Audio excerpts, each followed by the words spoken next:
올해 68세인 김영자 씨. 그녀의 인생에서 42년은 오직 한 사람을 위해 바쳐진 시간이었습니다. 바로 시어머니 박정순 할머니를 위해서 말이죠. 1982년 26살에 시집온 영자 씨는 남편과 결혼하면서 동시에 또 다른 운명을 받아들여야 했습니다. 당시 52살이었던 시어머니는 이미 초기 치매 증상을 보이고 있었거든요. 같은 말을 반복하고 방금 전 일을 기억하지 못하는 일들이 점점 잦아지고 있었습니다. 결혼식을 마치고 신혼집에 들어서던 그날 밤 남편은 영자 씨의 손을 꼭 잡고 말했습니다. 영자야, 어머니 부탁한다. 내가 먼저 가면 어머니를 부탁해. 남편의 부탁이었지만 사실 선택의 여지는 없었습니다. 다른 형제들은 모두 어머니를 모시기를 거부했거든요. 큰아들은 사업이 바쁘다며, 둘째는 아내가 반대한다며, 셋째는 집이 좁다며 각각 핑계를 댔습니다. 결국 막내 며느리인 영자 씨의 몫이 된 것이죠. 처음에는 몇 년만 참자고 생각했습니다. 치매라는 게 그렇게 오래갈 병은 아닐 거라고 생각했거든요. 하지만 시어머니의 치매는 점점 심해졌고 영자 씨의 헌신은 42년간 계속되었습니다. 아침 6시에 일어나 시어머니 약을 챙기고 죽을 끓여드리고 옷을 갈아입혀드리는 것부터 하루가 시작됩니다. 시어머니는 점점 혼자서는 아무것도 할 수 없게 되어 갔습니다. 화장실 가는 것도, 밥 먹는 것도, 심지어 누워있을 때 몸을 뒤척이는 것까지도 영자 씨의 도움이 필요했죠. 그래도 처음 10년 정도는 시어머니가 영자 씨를 알아봤습니다. 영자야, 고맙다라는 말도 가끔 해주셨고, 영자 씨가 해준 음식을 맛있게 드시기도 했습니다. 그런 순간들이 있어서 영자 씨도 버틸 수 있었는지도 모릅니다. 하지만 세월이 흐르면서 상황은 점점 어려워졌습니다. 시어머니의 기억은 더욱 흐려졌고 밤낮이 바뀌어 밤에 잠들지 못하고 돌아다니는 일도 잦아졌습니다. 영자 씨는 밤에도 제대로 잠을 잘 수 없었죠. 그럼에도 불구하고 영자 씨는 포기하지 않았습니다. 시어머니를 목욕시켜드리고 머리를 빗겨드리고 손톱을 깎아드리는 일을 빼먹지 않았습니다. 시어머니가 좋아하시던 트로트를 틀어드리고 함께 산책도 나갔습니다. 비록 시어머니가 기억하지 못하더라도 말이에요. 시어머니를 모시는 일은 상상보다 훨씬 힘들었습니다. 특히 치매가 진행되면서 할머니는 영자 씨를 점점 알아보지 못하게 되었죠. 결혼한 지 15년이 지났을 무렵부터였습니다. 너는 누구야? 우리 집에 도둑이 들었나? 매일 아침 반복되는 일이었습니다. 42년 동안 정성스럽게 모셔온 며느리를 낯선 사람 취급하는 시어머니. 영자 씨의 마음은 무너져 내렸죠. 아침에 일어나서 시어머니께 인사를 드리면 할머니는 놀란 표정으로 영자 씨를 바라보곤 했습니다. 당신 누구세요? 여기가 어디죠?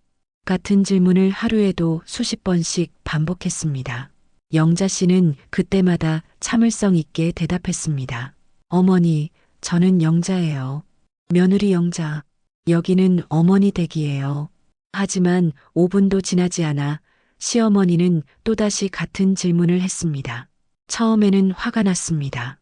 20년 넘게 모셨는데 이렇게 낯선 사람 취급을 받다니. 하지만 곧 깨달았죠. 이것은 시어머니 잘못이 아니라 병 때문이라는 걸 말입니다. 더 힘든 건 주변의 시선이었습니다. 동네 사람들은 수군거렸습니다. 김씨네 며느리는 참 고생이 많네. 하지만 그것도 팔자지 뭐. 다른 형제들은 왜 도와주지 않는 거야? 막내 며느리 혼자 다 짊어지게 하고 저런 시어머니 만나면 내가 견딜 수 있을까? 하지만 정작 도움을 주러 오는 사람은 아무도 없었습니다. 그저 뒤에서 수군거리고 동정 어린 시선을 보낼 뿐이었죠. 영자 씨는 홀로 시어머니의 식사, 목욕, 화장실, 옷 갈아입히기까지 모든 것을 책임져야 했습니다. 특히 힘들었던 건 시어머니가 밤에 잠들지 못하고 돌아다니는 일이었습니다. 문을 열고 나가려 하거나 갑자기 소리를 지르기도 했습니다. 영자 씨는 밤잠을 설치며 시어머니를 지켜봐야 했죠. 집에 가야 해요. 우리 엄마가 기다려요. 90이 넘은 시어머니가 돌아가신 친정어머니를 찾으며 울부짖을 때면 영자 씨도 함께 울고 싶었습니다. 남편은 어땠을까요? 처음 몇 년은 함께 도왔습니다. 퇴근 후에 어머니 식사를 도와주고 주말에는 산책도 함께 나갔죠. 하지만 점점 지쳐갔습니다. 직장일도 바쁜데 집에 와서까지 신경 쓸 일이 많아지니까 스트레스를 받았던 것 같습니다. 여보, 이제 요양원을 알아보는 게 어떨까? 우리도 한계가 있잖아. 남편이 조심스럽게 꺼낸 말이었지만 영자 씨는 단호했습니다. 안 돼요. 어머니를 남에게 맡길 수는 없어요. 그리고 20년 전 남편이 갑작스런 심장마비로 세상을 떠나면서 영자 씨는 완전히 혼자가 되었습니다. 50대 중반의 나이에 홀로 80대 시어머니를 모셔야 하는 상황이 된 것이죠. 남편이 떠난 후 영자 씨의 삶은 더욱 고달파졌습니다. 경제적 부담은 물론이고 이제 정말 아무도 시어머니를 돌볼 사람이 없었거든요. 남편이 남긴 적은 보험금과 영자 씨가 하는 파트타임 일로는 생활비와 시어머니 병원비, 약값을 감당하기가 빠듯했습니다. 새벽 5시에 일어나 시어머니 아침 준비를 마치고 오전에는 동네 식당에서 설거지 일을 했습니다. 점심시간에 급히 집으로 돌아와 시어머니 식사를 챙겨드리고 오후에는 또 다른 집에서 청소 일을 했죠. 저녁에 집에 돌아오면 시어머니 저녁 준비와 목욕, 그리고 밤새 돌봄이 기다리고 있었습니다. 몸이 아파도 쉴 수가 없었습니다. 감기가 들어 열이 나는 날에도 시어머니는 돌봐야 했거든요. 허리가 아파서 제대로 서기도 힘든 날에도 시어머니를 일으켜 세우고 화장실에 모셔다 드려야 했습니다. 그런데 이상한 일이 일어났습니다. 남편이 죽자마자 시댁 식구들이 하나둘 나타나기 시작한 것이죠.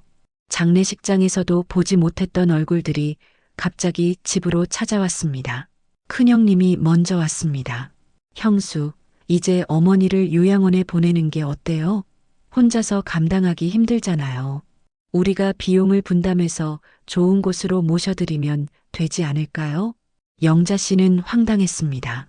42년 동안 한 번도 안부조차 묻지 않던 사람들이 갑자기 나타나서 시어머니를 떠넘기자고 하다니요. 남편이 살아있을 때는 코빼기도 보이지 않던 사람들이었습니다. 안 됩니다. 어머니는 제가 끝까지 모실 거예요. 영자 씨의 단호한 대답에 큰형님은 인상을 찌푸렸습니다. 형수, 그러다 형수까지 쓰러져요. 현실을 봐야죠. 어머니도 이제 90이 넘으셨는데 전문적인 케어가 필요해요. 둘째 형님도 거들었습니다. 맞아요, 형수. 우리도 마음이 편하지 않아요. 이제 가족들이 함께 책임져야죠. 가족들이 함께 책임진다는 말이 웃겼습니다. 지난 20년간 어디에 있었는지 묻고 싶었지만 영자 씨는 참았습니다. 고맙지만 괜찮습니다. 저 혼자서도 충분히 할 수 있어요. 하지만 영자 씨의 마음은 확고했습니다. 남편과의 약속이 있었고 무엇보다 이제는 정말 가족 같았거든요. 비록 시어머니가 자신을 알아보지 못하더라도 말이죠. 20여 년간 함께 지내면서 시어머니의 작은 습관들까지 모두 알게 되었습니다. 시어머니는 아침에 일어나면 항상 창문 쪽을 바라보셨습니다. 무엇을 보시는지는 모르지만 오랫동안 그렇게 앉아 계시곤 했죠. 식사할 때는 김치를 특히 좋아하셨고 목욕할 때는 등을 문질러 드리면 기분 좋아하셨습니다. 영자야 잘했어. 참 잘했어. 가끔씩 정신이 또렷해지는 순간에 시어머니가 해주시는 말이었습니다. 그런 순간들이 있어서 영자 씨는 견딜 수 있었는지도 모릅니다. 시댁 식구들은 몇 번 더 찾아와서 요양원 이야기를 꺼냈지만 영자 씨는 끝까지 거절했습니다. 그들은 결국 포기하고 다시 연락을 끊었습니다. 어차피 영자 씨가 알아서 하겠다고 하니 편한 일이었죠. 올해 초 94세의 시어머니는 마침내 병상에 눕게 되었습니다. 평소보다 식사량이 줄어들더니 어느 날부터는 아예 침대에서 일어나지 못하게 된 것이죠. 영자 씨는 급히 병원으로 모셔갔습니다. 의사는 조심스럽게 말했습니다. 이제 얼마 남지 않으셨습니다. 마음의 준비를 하세요. 나이도 많으시고 오랫동안 치매를 앓으셔서 몸이 많이 약해지셨어요. 영자 씨의 가슴이 철렁 내려앉았습니다. 언젠가는 올 줄 알았던 순간이지만 막상 닥치니까 받아들이기가 힘들었습니다. 42년간 함께해온 시어머니와 이별해야 한다는 게 실감나지 않았거든요. 선생님, 정말 방법이 없을까요? 좀 더 좋은 약이나 치료법은 없나요? 죄송합니다. 최선을 다하겠지만 이제는 편안하게 해드리는 게 최선인 것 같습니다.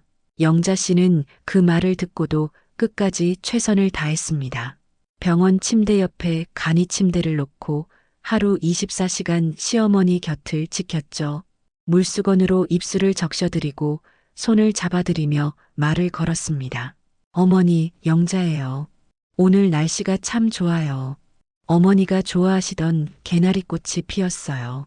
시어머니는 대답하지 않으셨지만 영자 씨는 포기하지 않았습니다. 시어머니가 좋아하시던 트로트를 작은 소리로 틀어드리고 따뜻한 수건으로 손과 발을 마사지해 드렸습니다. 병원비도 만만치 않았습니다. 하지만 영자 씨는 아르바이트를 더 늘려서라도 비용을 마련했습니다. 새벽에 병원 청소일까지 시작했죠. 시어머니 곁에 있을 시간을 줄여야 했지만 어쩔 수 없는 선택이었습니다. 그런데 일주일째 되던 날 기적 같은 일이 일어났습니다. 의식을 잃고 누워 계시던 시어머니가 갑자기 눈을 뜨더니 영자 씨를 바라본 것이죠. 그리고는 또렷한 목소리로 말씀하셨습니다. 영자야. 42년 만에 처음으로 며느리의 이름을 정확히 불렀습니다. 영자 씨는 깜짝 놀라 시어머니의 손을 꼭 잡았죠. 눈물이 주체할 수 없이 흘러내렸습니다. 네, 어머니. 영자예요. 저 여기 있어요. 시어머니는 영자 씨의 얼굴을 한참 바라보시더니 천천히 말씀하셨습니다. 영자야, 고마웠다. 정말 고마웠어. 어머니, 내가 많이 힘들게 했지? 미안하다. 영자야. 영자 씨는 울면서 대답했습니다. 아니에요, 어머니. 전혀 힘들지 않았어요. 어머니 덕분에 제가 더 많이 배웠어요. 시어머니는 미소를 지으시며 영자 씨의 손을 꼭 쥐셨습니다. 착한 내 딸. 정말 착한 내 딸이야. 그것이 시어머니가 한 마지막 말이었습니다. 그날 밤 시어머니는 영자 씨의 손을 잡고 계시다가 편안한 표정으로 숨을 거두셨습니다. 마치 오랫동안 기다려온 안식을 찾은 것처럼 평온한 모습이었죠. 영자 씨는 시어머니의 손을 놓지 못했습니다. 42년간 함께했던 모든 순간들이 주마등처럼 스쳐 지나갔습니다. 힘들었던 순간들보다는 따뜻했던 기억들이 더 많이 떠올랐습니다. 장례를 치른 후 일주일이 지났을 때 변호사가 영자 씨를 찾아왔습니다. 시어머니가 남긴 유언장 때문이었죠. 영자 씨는 깜짝 놀랐습니다. 시어머니가 유언장을 남기셨다는 사실도 몰랐고 치매를 앓고 계셨는데 언제 그런 걸 준비하셨는지 전혀 예상하지 못했거든요. 혹시 잘못 오신 건 아닌가요? 시어머니께서는 치매를 오래 앓으셨는데 변호사는 서류 가방에서 봉인된 유언장을 꺼내며 말했습니다. 맞습니다. 박정순 할머니께서 김영자 씨를 위해 남기신 유언장입니다. 할머니께서 직접 제게 맡기셨어요. 영자 씨는 떨리는 손으로 유언장을 받았습니다. 봉투를 뜯는 순간부터 가슴이 두근거렸죠. 시어머니가 마지막에 무슨 말씀을 남기셨을까 궁금하면서도 두려웠습니다. 유언장을 읽는 순간 영자 씨는 충격에 빠졌습니다. 나 박정수는 이 유언장을 통해 내 모든 재산을 며느리 김영자에게 남긴다. 영자 씨는 믿을 수 없다는 표정으로 유언장을 다시 읽어봤습니다. 시댁 식구들도 곧 소식을 듣고 달려왔습니다. 그들의 표정은 더욱 충격적이었죠. 큰형님이 발끈했습니다. 말이 안 돼요. 어머니가 치매셨는데 언제 이런 걸 쓰셨다고. 이건 무효예요. 무효. 맞아요. 어머니 정신이 온전하지 않으셨잖아요. 이런 중요한 결정을 내리실 수 있는 상태가 아니셨어요. 둘째 형님도 목소리를 높였습니다. 그동안 시어머니께 관심도 없던 사람들이 갑자기 나타나서 재산 이야기를 하니까 영자 씨는 기가 막혔습니다. 하지만 변호사의 설명은 더욱 놀라웠습니다. 이 유언장은 20년 전에 작성된 것입니다. 그리고 할머니께서는 정기적으로 내용을 확인하고 수정해 오셨어요. 가장 최근 수정은 작년에 하셨습니다. 20년 전이라고요? 영자 씨도 놀랐습니다. 그때는 남편이 살아있을 때였고 시어머니 치매도 지금만큼 심하지 않았을 때였거든요. 변호사는 계속 설명했습니다. 할머니께서는 치매 진단을 받으신 후에도 한동안은 정신이 또렷하셨습니다. 그때 저에게 이 유언장 작성을 의뢰하셨어요. 그리고 매년 한 번씩 찾아오셔서 내용을 점검하셨습니다. 유언장에는 더 자세한 내용이 적혀 있었습니다. 영자는 42년 동안 나를 친어머니보다 더 잘 모셔주었다. 내 친자식들은 나를 외면했지만 영자만은 끝까지 내 곁에 있어 주었다. 이제 내가 영자에게 보답할 차례다. 시댁 식구들은 더욱 발끈했습니다. 이럴 수가 있나요? 우리도 나름대로 어머니를 생각했는데 형수 혼자 다 하겠다고 해서 맡겼던 건데 이게 무슨 일이에요? 영자 씨는 조용히 말했습니다. 저는 재산 때문에 어머니를 모신 게 아니에요. 그리고 이런 일이 있을 줄도 전혀 몰랐어요. 그래도 이건 말이 안 돼요. 법정에서 다투겠어요. 큰형님이 소리쳤지만 변호사는 차분하게 대답했습니다. 유언장은 법적으로 완전히 유효합니다. 할머니께서 정신이 온전하셨을 때 작성하셨고 증인도 있습니다. 또한 정기적으로 내용을 확인하셨기 때문에 할머니의 확고한 의지로 판단됩니다. 영자 씨는 여전히 믿어지지 않았습니다. 시어머니가 자신을 그렇게 생각하고 계셨다는 게 놀라웠고 동시에 마음이 뭉클했습니다. 더 놀라운 사실이 밝혀졌습니다. 시어머니는 치매에 걸리기 전부터 이미 모든 계획을 세워두었던 것이죠. 변호사는 유언장과 함께 봉인된 편지 한 통을 영자 씨에게 건넸습니다. 할머니께서 이것도 함께 전해달라고 하셨습니다. 영자 씨만 읽으라고 하시더군요. 영자 씨는 떨리는 손으로 편지 봉투를 열었습니다. 시어머니의 정성스런 글씨로 빼곡히 적힌 편지였죠. 글씨체가 또렷한 걸 보니 치매가 심해지기 전에 쓰신 것 같았습니다. 편지에는 이런 내용이 적혀 있었습니다. 영자야, 내가 이 편지를 읽는다면 나는 이미 세상을 떠났을 것이다. 42년 동안 정말 고생 많았구나. 영자 씨의 눈에서 눈물이 흘러내렸습니다. 사실 나는 치매 초기 증상이 시작됐을 때부터 알고 있었다. 내가 언젠가는 너를 알아보지 못할 날이 올 것이라는 걸. 그래서 미리 모든 걸 준비해 둔 것이야. 영자 씨는 놀랐습니다. 시어머니가 모든 걸 알고 계셨다는 사실이 충격적이었거든요. 편지는 계속되었습니다.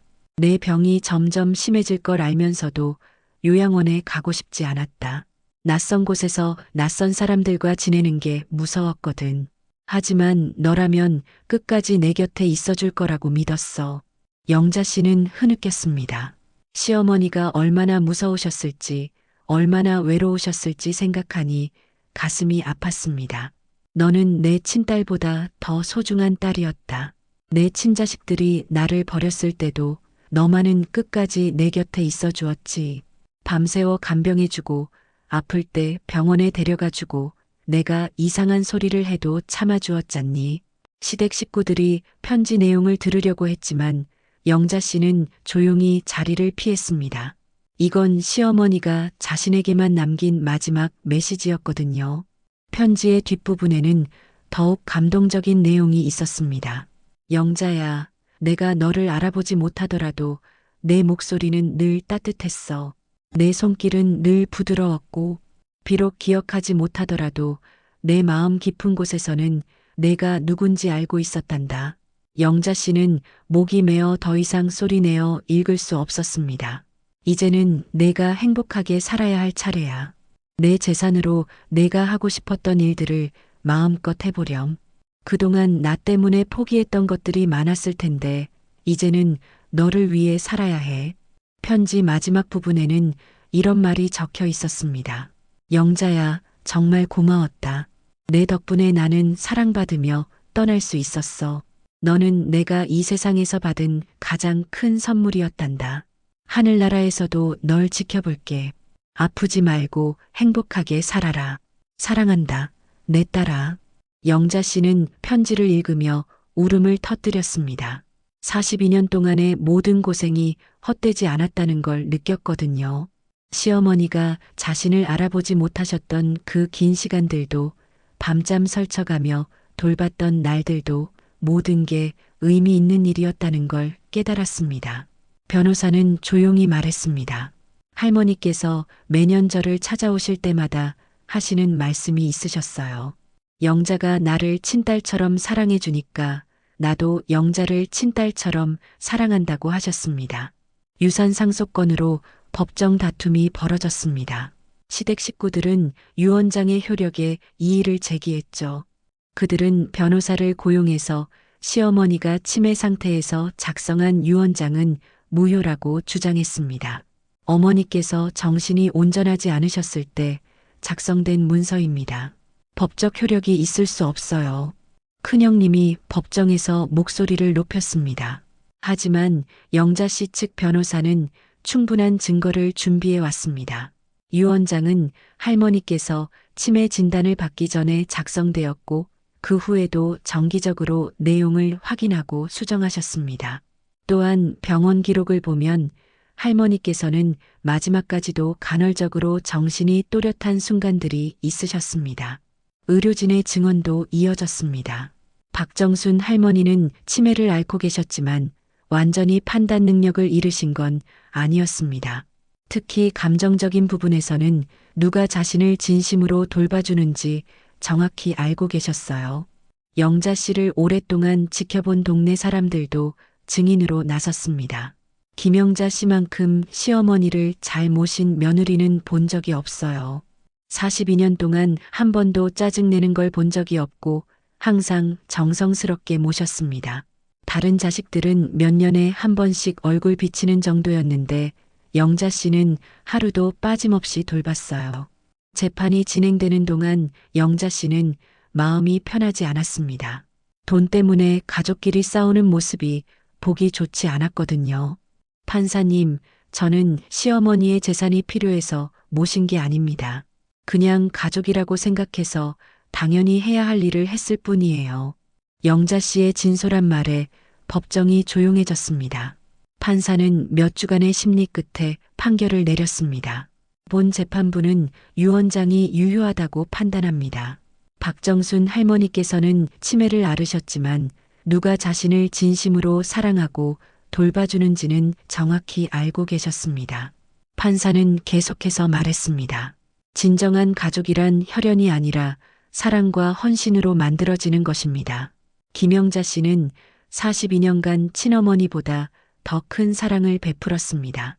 이는 법적 의무를 넘어선 진정한 가족애의 표현이었습니다. 시댁 식구들은 불만스러워했지만 더 이상 이의를 제기할 수 없었습니다. 영자 씨는 받은 유산으로 무엇을 했을까요? 자신을 위해 쓰지 않았습니다.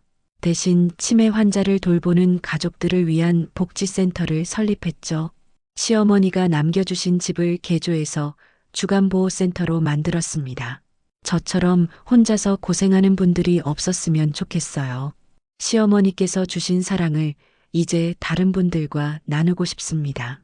영자 씨는 복지센터에서 자원봉사를 하며 다른 가족들을 도왔습니다. 42년간 쌓은 경험과 노하우를 전수해 주었죠. 치매 환자를 돌보는 건 정말 힘들어요. 하지만 사랑하는 마음으로 하면 견딜 수 있어요. 무엇보다 그분들도 우리의 사랑을 느끼고 계신다는 걸 믿어야 해요. 그리고 복지센터 이름을 정순의 집이라고 지었습니다.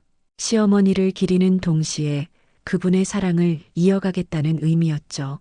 지금 영자 씨는 71세가 되었습니다. 매일 아침 시어머니 산소를 찾아가 안부를 전합니다.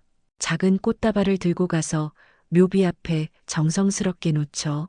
어머니, 오늘도 복지센터에 많은 분들이 오셨어요. 어제는 55살 며느리분이 오셨는데 시어머니가 자신을 알아보지 못한다고 우시더라고요. 제가 괜찮다고 마음속에서는 알고 계신다고 위로해 드렸어요. 모두 어머니 덕분이에요. 바람이 살랑 불어오면 영자 씨는 시어머니가 대답해 주시는 것 같은 기분이 듭니다. 42년간 함께했던 그 모든 순간들이 아직도 생생하게 느껴지거든요. 집에 돌아와서는 시어머니의 사진 앞에 차를 올립니다. 시어머니가 좋아하시던 대추차를 정성스럽게 우려서 작은 잔에 따라 올리죠. 42년간 함께했던 그 시간들이 이제는 가장 소중한 추억이 되었습니다. 정순의 집 복지센터는 이제 지역에서 없어서는 안 될 중요한 시설이 되었습니다. 치매 환자를 돌보는 가족들이 서로 정보를 나누고 힘든 마음을 위로받는 공간이 되었죠. 영자 씨는 매일 이곳에서 자원봉사를 하며 다른 가족들을 돕고 있습니다. 처음에는 너무 힘들었어요. 밤잠도 못 자고 화장실 가는 것도 도와드려야 하고, 그런데 영자 선생님 이야기를 들으니까 용기가 나네요.